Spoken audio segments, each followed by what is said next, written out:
So we finally got to the point in the process. We submitted the loan to underwriting. We provide the underwriter with the application that you signed, the documentation, and they had a chance to review that. And now what they've done is they issued us the initial pre-approval. So we're about halfway there. We're at step 6 here, initial underwriting approval. We're getting really close. Really good thing here. What this means, the underwriter reviewed the application, all the information you submitted, your credit report, the documentations, your income docs, assets, all that information. So now they understand that you qualify for the loan, basically, that you have enough income, your credit is good enough, you have the down payment necessary, you meet all the requirements for the type of loan that you're applying for.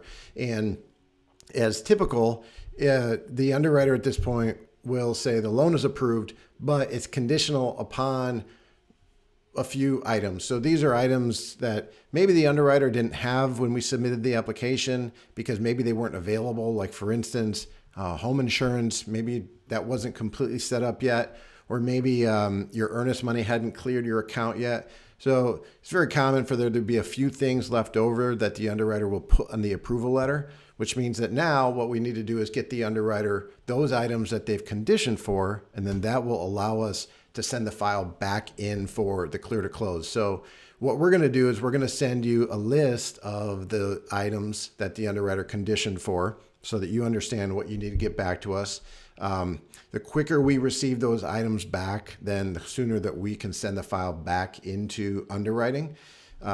It's always best not to piecemeal the information. When we send the file into underwriting, we're going to send everything all at once. So if there's 4 items remaining to get that final approval, when you send us those items, if you send us 2 and then 2 more, we're just waiting to get all those items before we send the file back into underwriting. It just makes for a much more smooth and efficient process on the back end of things.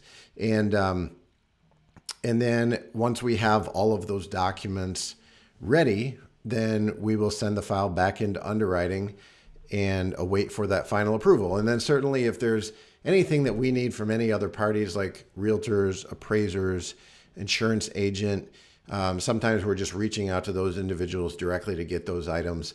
And then same thing, once we have everything checked off, then we'll send the file back into underwriting and then wait for them to give us that final approval. So one other thing that you're going to want to make sure that you do at this point is let us know whether or not there's been any changes to the contract, whether it be closing date or if you had the home inspection and there's any credits that have been negotiated after that, or anything substantial that's changed based on the terms of the contract.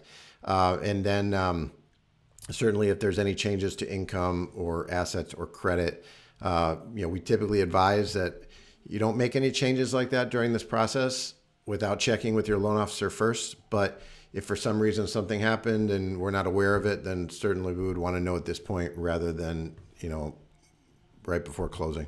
So again, as we do in all of our milestone videos, there are just certain things that you want to do and don't want to do during this process. You're applying for a loan and you're being evaluated based on how much money you have, how much your credit score, what are your current debts, and then what your income is. And so changes to any of those things should be run by your loan officer first before making any of those changes. So again, if you have any questions at all, just feel free to reach out to me via text, email, my team as well, and we'll continue moving forward here. Until next time, thank you.